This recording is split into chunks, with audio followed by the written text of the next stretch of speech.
আমার নাম রিয়েল, বয়স 1 বছর। কলেজ 2 বর্ষে পড়ি।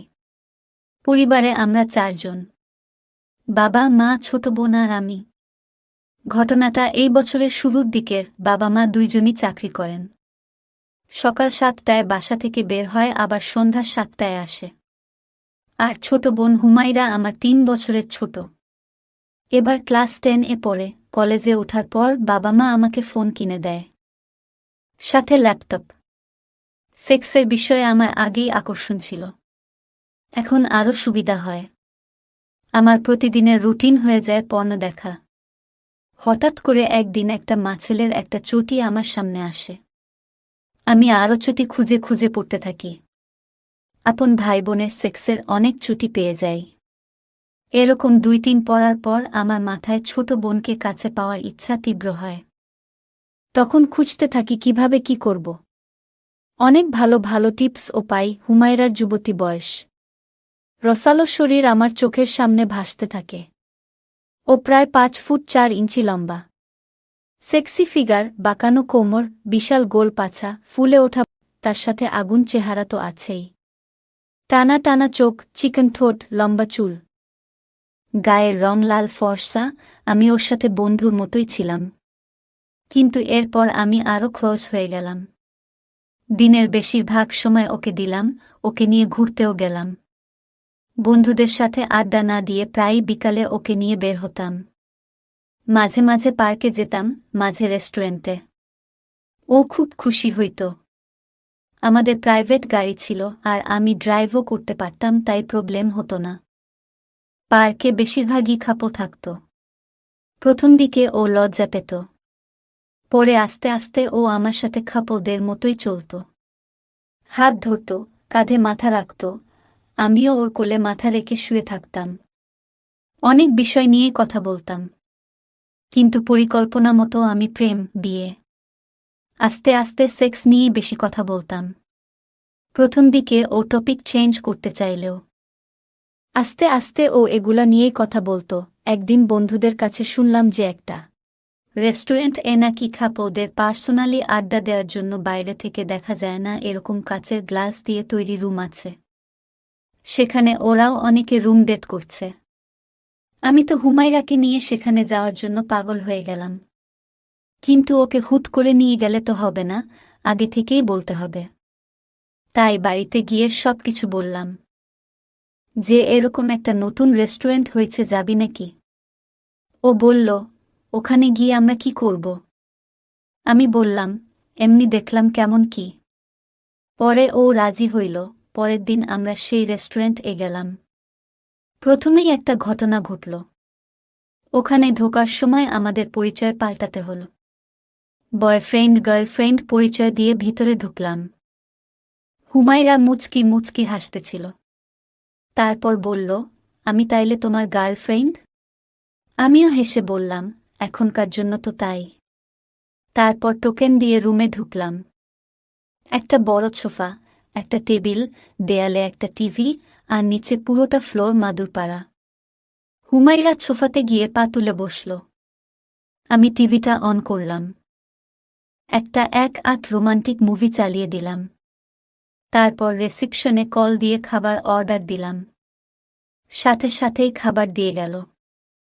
আমি দরজাটা লক করে দিলাম।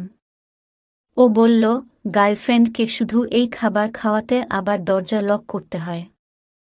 আমি বললাম, একটা প্রাইভেসি আছে না? ও একটু হাসল। হুমায়রা সেদিন নীল রঙের একটা সালোয়ার কামিজ পরেছিল, সাথে ঠোঁটে লিপস্টিক। আমি তো পাগল হয়ে যাচ্ছিলাম। খাবার টেবিলে রেখে ওর পাশে গিয়ে বসলাম। ও মুভিটার দিকে তাকিয়েছিল। আমি বললাম, তুই কিন্তু অনেক সুন্দর হচ্ছিস দিন দিন। ও বলল, কিভাবে বুঝলা? আমি বললাম, তোকে দেখে। ও বলল, আমার মধ্যে এমন কি দেখলে সুন্দর? আমি বললাম, তোর সব কিছুই তো সুন্দর। ও বলল, যেমন? তোর ফিগার, তোর সব কিছু। ও লজ্জাতে একটু মুচকি হাসল। তারপর ওর কোলে মাথা রাখলাম। ও হাত দিয়ে আমার চুলগুলো নাড়ছিল। ওর শরীরের মিষ্টি গন্ধ আমাকে মাতাল করে দিচ্ছিল। আমি বললাম, তোকে তো এত কাছে আর বেশি দিন পাব না। ও বলল, কেন? আমি বললাম, তোর বিয়ে হয়ে গেলে কি তখন আর আমাকে সময় দিবি? তখন তো জামাইয়ের আদর নিতেই ব্যস্ত হয়ে যাবি। ও বলল, ও আচ্ছা, আমার বিয়ে হোক তুমি বুঝি চাও না? আমি বললাম, তা কখন বললাম আমি? ও বলল, তার মানে তুমি চাও আমার তাড়াতাড়ি বিয়ে হোক, তাই তো? গার্লফ্রেন্ডকে ছেড়ে থাকতে পারবো? আমি বললাম, তা আর কি করার, থাকতে তো হবেই। আমি বললাম, তোমার জন্য একটা গিফট আছে। ও উঠে বসে বলল, কি গিফট? আমি শপিং ব্যাগটা হাতে দিয়ে বললাম, দেখো কি। ও ব্যাগ খুলে অনেক খুশি হলো, বলল, তোমার বুকে লালে খুব মানাবে বুঝি? আমি বললাম, লাল পরীকে তো লালেই মানায়। ও হাসতে হাসতে আমাকে বিছানায় ফেলে ওর জিহ্বা আমার মুখে ঢুকিয়ে দিল। তারপর প্রায় ৫-৭ মিনিট দুজন ওইভাবেই আদর করলাম। ও বলল, লাল পরীকে লাল করতে পারবা তো? আমি বললাম, পারব কিনা দেখাবো এখন। ও দৌড়ে ওয়াশরুমে ঢুকে গেল। তারপর ও ফ্রেশ হয়ে বের হলে আমরা সকালের নাস্তা করে মার্কেটে গেলাম। আবার আমার একটা ব্যাংক অ্যাকাউন্ট এ পার্সোনাল গোছানো প্রায় ৭-০-৮-০ হাজার টাকা ছিল।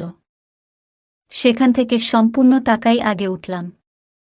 এরপর গেলাম একটা জুয়েলার্স এ। প্রথমে ওর একটা সোনার আংটি কিনলাম, তারপর একটা লাল লেহেঙ্গা, আর আমার একটা পাঞ্জাবি। তারপর ট্রায়াল রুমে চেঞ্জ করে নিলাম।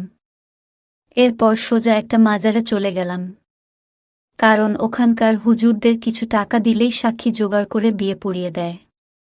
গিয়ে একটা হুজুরকে বললাম, আমরা দুইজন দুজনকে খুব ভালোবাসি, বাসা থেকে মেনে নেইনি, তাই পালিয়ে বিয়ে করব। তারপর হাতে ৫,০০০ টাকা ধরিয়ে দিলাম। হুজুর দুইজন সাক্ষী এনে বিয়ে পড়িয়ে দিলেন। আমি দেনমোহর হিসেবে ওকে সোনার আংটিটা পরিয়ে দিলাম। তার ৩ বার কবুল বলে দুইজন বিয়ে সমাপ্ত করলাম। এরপর সবশেষে প্রায় সন্ধ্যা হয়ে গেল। বাড়ি থেকে আমার দেয়া গিফটের ব্যাগ হুমায়রা নিয়েই বের হয়েছিল। আমরা প্রথমে একটা 5 স্টার হোটেলে গেলাম। সেখানকার ম্যানেজারের সাথে কথা বলে একটা প্রিমিয়াম রুম বুক করলাম। তাকে অবশ্য কিছু ঘুষ দিতে হলো। তারপর রুমটাকে সুগন্ধি গোলাপ দিয়ে সাজানোর জন্য ও বাসর রাতের অন্য সব প্রয়োজনীয় জিনিস দেওয়ার জন্য হোটেলের এক কর্মচারীকে কয়েক হাজার টাকা দিয়ে ঠিক করলাম। তারপর দুজনে চলে গেলাম একটা ফেমাস রেস্টুরেন্টে। রাতের ডিনার খেয়ে নিলাম।